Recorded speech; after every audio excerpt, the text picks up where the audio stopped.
ассалому алайкум шунавандаҳои гиромӣ. гуфторамонро аз силсилаи хониши адабӣ оғоз менамоем.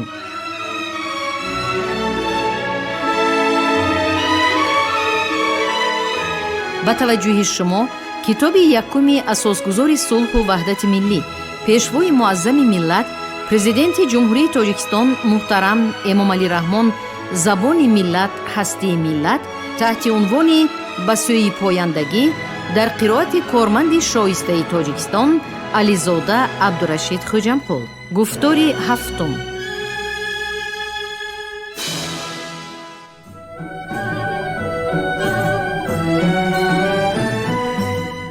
نشر اثر دوجلده پیشوای ملت امامعلی رحمان زبان ملت هستی ملت را تحول بنیادی در جاده علم زبانشناسی معاصر تاجیک ارزیابی نمودن به مورد است. قسم یکمی اثر از باب دوره‌بندی تاریخی زبان تاجیکی آغاز گردیده بابهای سرگذشت تاریخی واژه تاجیک و زبان تاجیکی، زبان ما در دوره استیلای عرب و نخستین سلاله های ایرانی تبار، زبان نوشتاری تاجیکی دوره آغازین، دوره بالندگی و شکوفایی زبان تاجیکی و گسترش زبان تاجیکی به صفت زبان بین المللی را در بر می‌گیرد.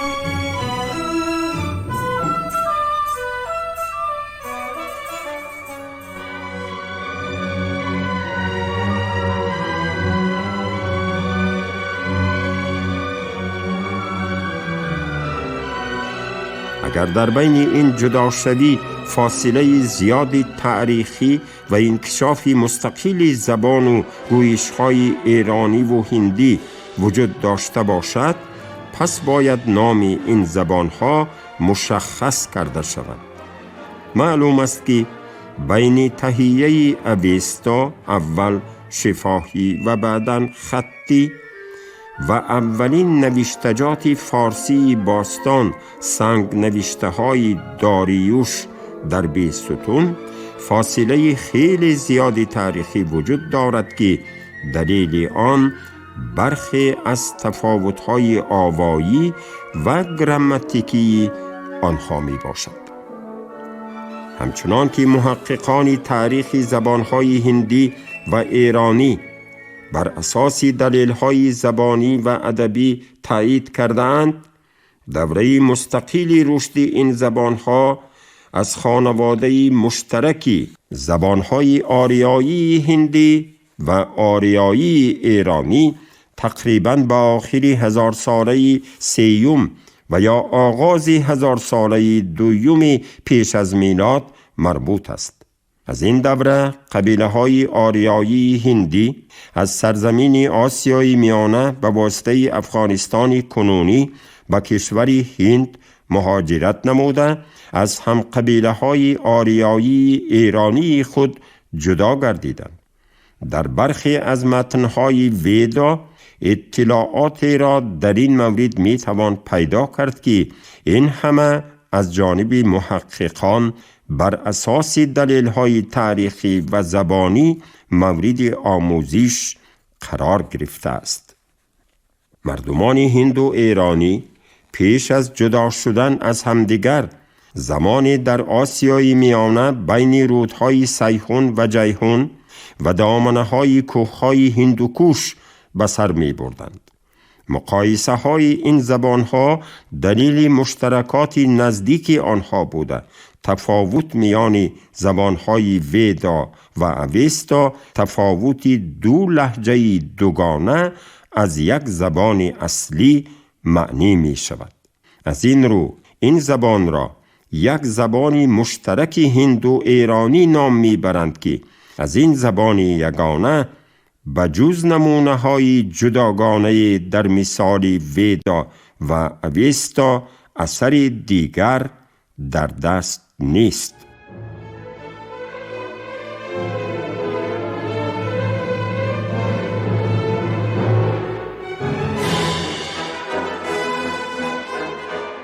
بعداً مهاجرت یک بخش قبیله های آریایی به سرزمین کنونی ایران صورت گرفت که در نتیجه قبیله های آریایی ایرانی و مردمان غربی و شرقی ایرانی و همزمان زبانهای آنها به زبانهای شرقی و غربی ایرانی جدا گردید. در ارتباط به بود و باش قبیله های آریایی ایرانی از جمله مادها و پارسها در آثار آشوری عصرهای 9-7 تا میلاد ذکر شده است که این دلیل حضور مردمان غربی ایرانی در سرزمین ایران تا تأسیس دولتداری مادها می باشد.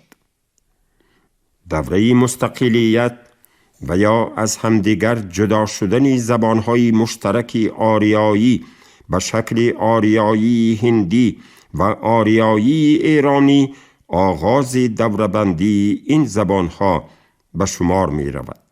تا پیدایش علم زبانشناسی مقایسوی تاریخی، مسائل تاریخ گذشته زبان ما مثل زبانهای دیگری هندو اروپایی معلوم و روشن نبود. پس از آن که دانشمندان اروپایی طی چند قرن در شناخت کتیبه‌های فارسی باستان و فارسی میانه و یا پهلوی موفق شدند، آموزش صوتیات و گراماتیک این زبانها نیز آغاز گردید.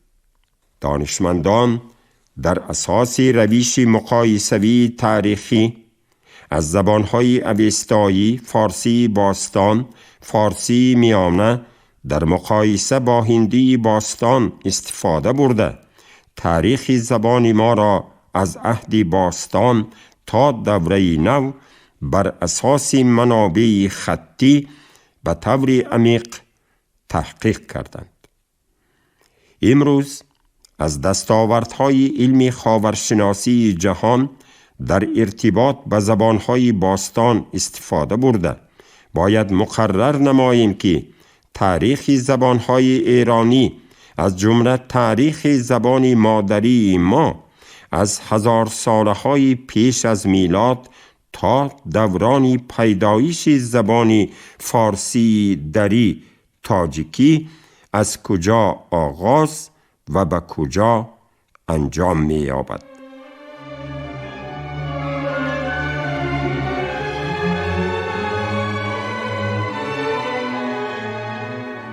از این رو ما وارثان زبان مادری را لازم است تا سطرهای زرین آثار تاریخی خویش را که از گذشته‌های دور به میراث مانده‌اند بیشتر آموزیم و همچون گنج ارزشمند ثروت ملی حفظ نماییم.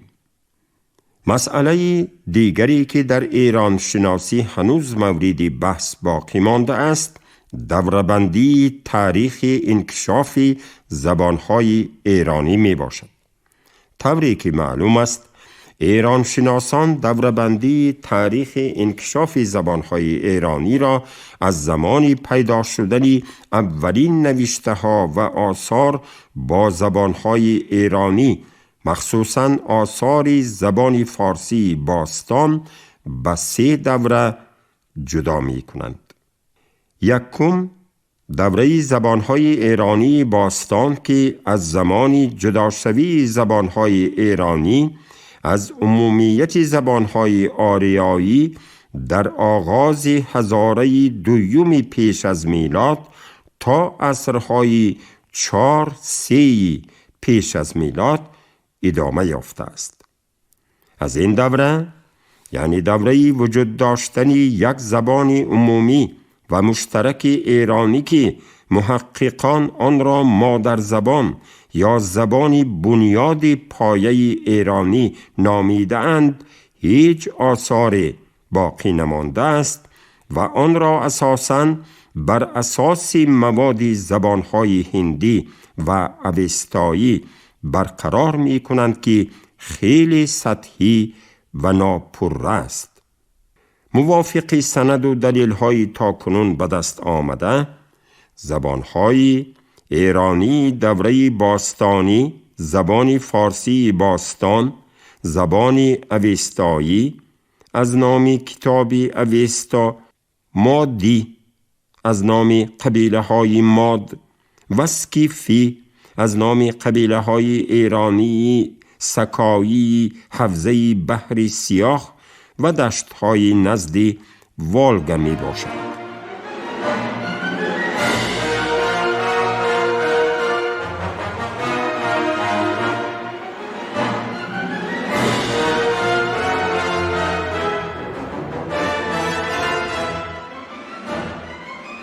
دوم، دوره میانه یا دوره عصر میانگی رشد زبانهای ایرانی. این نام شرطی بوده و اصطلاح دوره عصر میانه فن تاریخ ارتباط ندارد. این مرحله از عصرهای 4-3 پیش از میلاد تا سده‌های 8-9 میلادی ادامه داشته است. زبانهای این مرحله رشد زبانهای ایرانی فارسی میانه، پارتی، سعودی، خوارزمی، سکایی، علنی، سرمتی، باختری، کوشانی، تخاری یا بلخی می باشد.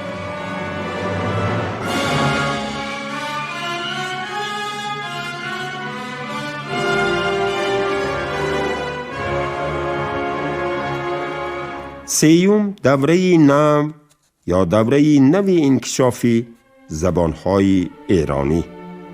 این مرحله از عصرهای 8-9 میلادی شروع شده تا امروز ادامه دارد. زبانهای نوی ایرانی تقریباً 40 زبان را تشکیل می دهند که آنها فارسی، تاجیکی، دری، 3 گونه یک زبان حساب می شوند: هزاره، پشتو، افغانی، اسیتینی، علنی، کردی، بلوچی، تاتی، تالیشی، گیلانی، مازندرانی، تبری. زبانهای پامیری، بدخشانی از جمله شغنانی، روشانی، خوفی، برتنگی، آراشاری، سریکوری و خانی، یزغلامی، اشکاشمی، منجانی، آرموری، پرچی، یغنابی. زبانها و گویشهای خردی مرکز و غرب ایران: یزدی، گبری، نتنزی، خوری، سیمنانی، لسگردی، سرخیی، سنگیساری، شمیرزادی، تاکستانی و دیگر منطقه های ایران می باشند. بعضی زبانشناسان این گروه بندی را به گروه های زبان های متروک ایرانی، زبان های باستانی و دوره میانه و زبان های معاصر ایرانی جدا می کنند. این دوره بندی تا جای شرطی بوده بیشتر خصوصیت آموزشی دارد. این مسئله یکی از پر اختلاف ترین و مشکل ترین مسئله های ایران شناسی بوده. هنوز جنبه های تحقیق نشده آن زیاد است. زبان ها تحت تأثیر عامل های گوناگون سیاسی و اجتماعی و فرهنگی در مرحله های طولانی از نگاه خصوصیت های گراماتیکی، آوایی و لغوی تغییر و تکمیل می یابند و از دست رفتن مرحله از انکشاف آن یا به دست آمدن آثار یک مرحله یا چند مرحله معین، مرحله بندی تاریخ انکشاف و گسترش زبان را نه تنها دشوار بلکه حتی ناممکن می گرداند.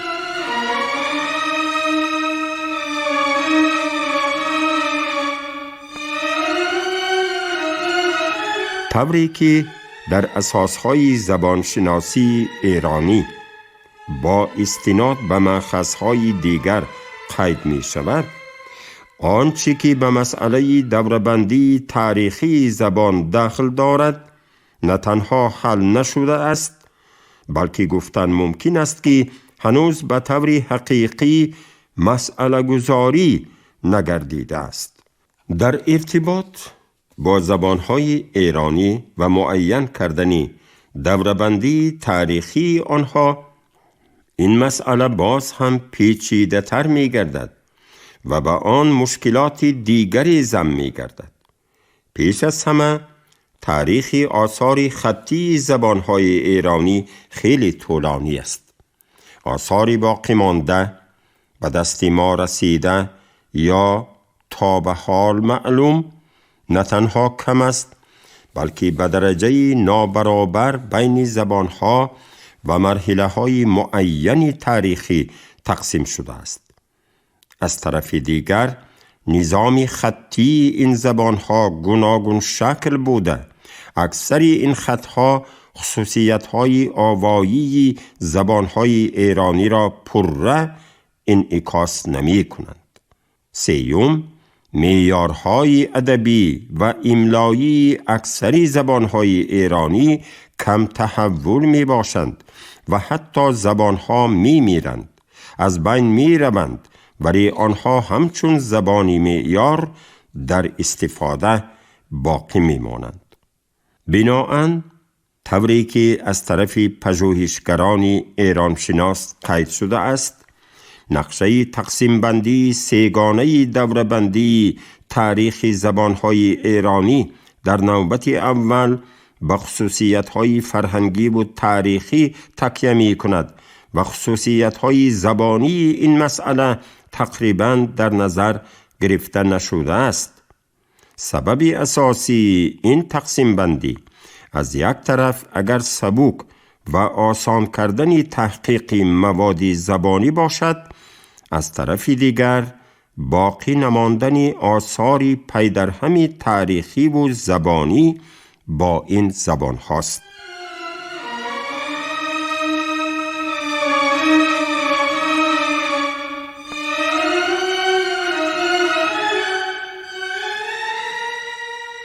مثلا آثار اولین زبان فارسی میانه پهلوی بعد از 6 قرن آثار آخرین زبان فارسی باستان به دست آمده است و اگر به ساختار زبان پهلوی نظر افکنیم، زبانی از لحاظ ساختاری، گراماتیکی و واژگان نوی ایرانی که از نظام سینتتیکی تصریفی به نظام انالیتیکی تحلیلی گذشته است، در پیش نظر جلوگر می شود.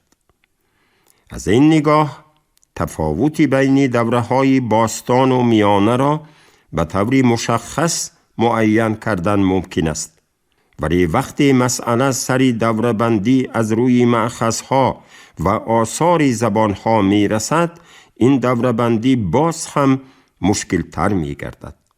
در اینجا یک نکته مهم را نباید فراموش کرد که از زبانهای مختلف و گوناگون گروه ایرانی فقط از زبان تاجیکی فارسی برای هر 3 مرحله انکشاف تاریخ زبان آثار خطی و فرهنگی باقی مانده است.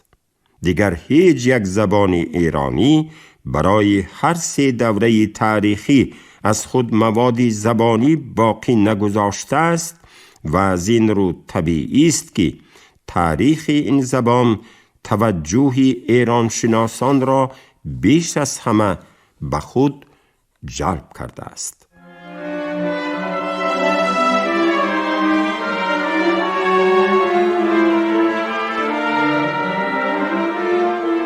دوره‌بندی تاریخ زبانهای ایرانی بیش از همه به دوره‌بندی تاریخ زبان تاجیکی فارسی و آثار باقی مانده آن ارتباط دارد. اساساً به آن آثار باقی مانده 3 دوره فارسی باستان، دوره حکمرانی سلاله‌های هخامنشیان با آثار سنگ نوشته های خطی میخی عصرهای 6-4 تا میلاد، فارسی میانه، آثار پهلوی و مانوی دوره ساسانیان به زبان پهلوی 3-9-10 میلادی و فارسی نو زبان تاجیکی فارسی دری با آثار الفبای عربی اساس عصرهای 9-10 تا به حال داخل می شود. آثار خطی بازمانده دسترس ما از همدیگر از لحاظ دوره، وضع سیاسی و فرهنگی فرق نموده خصوصیت‌های یک مرحله معین را افاده می کنند. مثلا آثار باقی مانده خط میخی دوره هخامنشیان از روی خصوصیت‌های خط، فرهنگ و تاریخ جزوی یک دوره جداگانه بوده. حتی از آثار اوستا که اساساً به همین مرحله تعلق دارد فرق می کند. ولی باید اقرار شد که اگر فرق‌های زمانی، عنعنوی و سنتی اوستا و آثار دوره هخامنشیان را به نظر نگیریم، فرق زبانی آنها چندان زیاد نیست و بجز تفاوت‌های لهجوی این دو آثار خصوصیت‌های عمومی یک مرحله را افاده می کنند. اگر اوستا خصوصیت‌های عمومی زبان آریایی، فرهنگ و سنت و باورهای دینی آریایی ها را در مرحله تقریباً 2000 ساله و یا زیادتر از آن افاده کند، آثار خط میخی هخامنشیان خصوصیت‌های یک دوره محدود آن را در خود تجسم نموده است.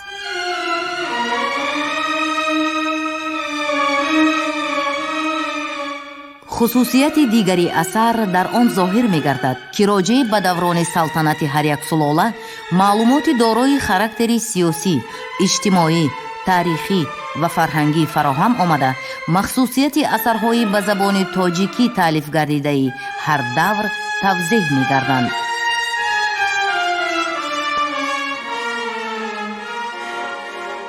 از نگاه دوره‌بندی آثار دوره ساسانیان که مرحله دومی تاریخ انکشاف زبانهای ایرانی اساساً به آنها علاقمند است، بیشتر به آثار دوره‌های آخری عصرهای 3-9-10 میلادی عهد ساسانی ارتباط داشته آثار پهلوی و مانوی را در بر می‌گیرد. از دوره‌های پیشتری این مرحله، خصوصاً سالهای اولی حکمرانی سلاله اشکانیان، آثار خطی بغیر از نوشته‌های روی سفالپاره‌ها، سکه‌ها، عباره‌های خیلی کم به دست آمده، تحقیق زبانی آنها نیز کمتر صورت گرفته است.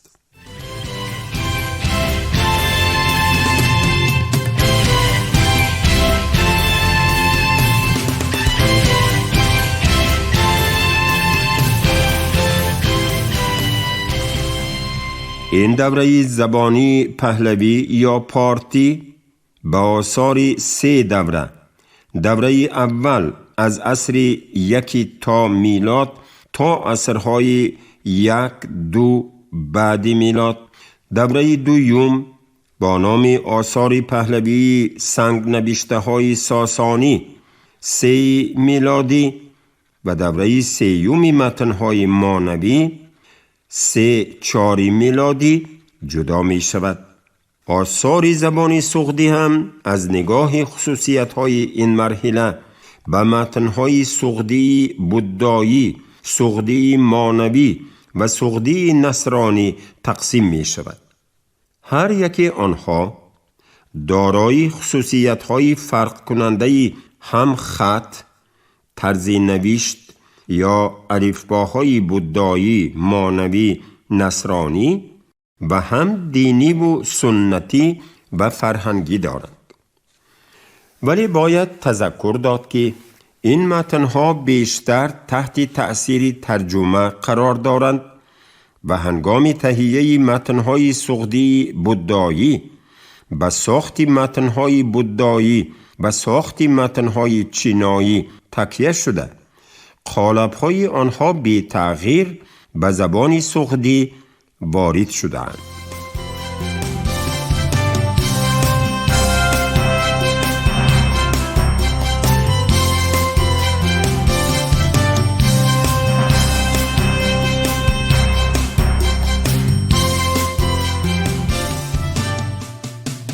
همین طریق خودی مفهوم‌های زبان‌های ایرانی میانه و زبان‌های ایرانی نو از لحاظ مرحله بندی خیلی نسبی بوده. در تعیین مرزها و حدودهای تقسیم بندی آنها یگانگی ساختاری و زبانی که خصوصیت‌های این مرحله را مشخص انعکاس نماید دیده نمی شود.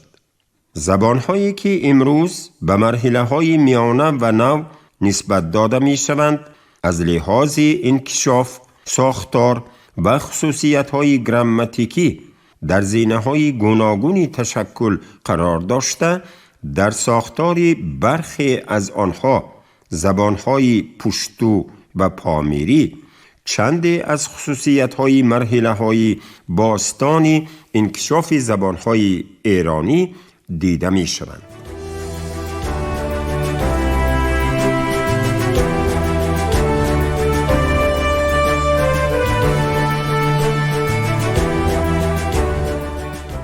زبان پشتو که به گروه زبان‌های نوی ایرانی مربوط است، حالت‌های گراماتیکی زبان فارسی باستان را در ساختار خود نگاه داشته است. حالانکه زبان پهلوی یا فارسی میانه که ادامه فارسی باستان است، هنوز در سده‌های 1-2 میلادی این خصوصیت‌های گراماتیکی را از دست داده بود. عموماً به یک گروه یا دوره داخل نمودن همه زبان‌های ایرانی موجوده فقط خصوصیت زمانی دارد و نمونه‌های زبانی ثابت می‌سازند که این دوره بندی خصوصیت‌های زبان و ساختار زبان و گویش‌های ایرانی را در بر نمی‌گیرد. تحقیقات آخری زبانشناسان نشان می‌دهد که متن‌های مانوی زبان‌های ایرانی مخصوصاً زبان دری تقریباً از همدیگر کم تفاوت می‌کنند و حتی در این نمونه‌ها تأثیر یکسان زبان عربی، استفاده اقتباس‌های عربی مشاهده می‌شود.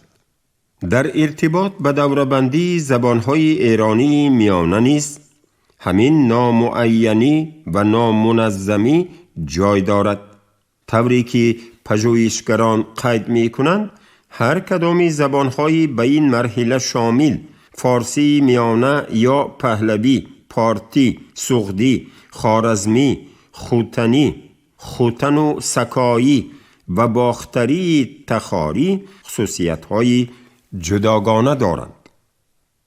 در بعضی اثرهای علمی دوره‌بندی کردن زبان‌ها نه از جهت زمانی و خصوصیت‌های آثار خطی بلکه از روی معیارهای زبان‌های زنده و زبان‌های مرده نیز پیشنهاد می‌شود. ولی اگر از روی خصوصیت‌های زبانی این دوره‌بندی صورت گیرد، آن وقت زبان‌های باستانی ایرانی را به زبان‌های ایرانی میانه و ایرانی نو جدا کردن ممکن است. یعنی این دوره‌بندی در اساس گم کردن خصوصیت‌های خاصی فلکتیوی و به جای آن پیدا شدن خاصیت‌های آنالیتیکی ساختار گراماتیکی زبان‌های ایرانی صورت می‌گیرد که این درست‌تر به نظر می‌رسد. شما گفتاری هفتم را از روی کتاب یکم اساسگذار صلح و وحدت ملی، پیشوای معظم ملت، پرزیدنت جمهوری تاجیکستان محترم امامعلی رحمان، زبان ملت هستی ملت، تحت عنوان به سوی پایندگی در قرائت کارمند شایسته تاجیکستان علیزاده عبدالرشید خوجمپور شنیدید. کارگردان شیرعلی نزلی، صدابردار نگینه خیرالله. پایان گفتار از سلسله خوانش ادبی.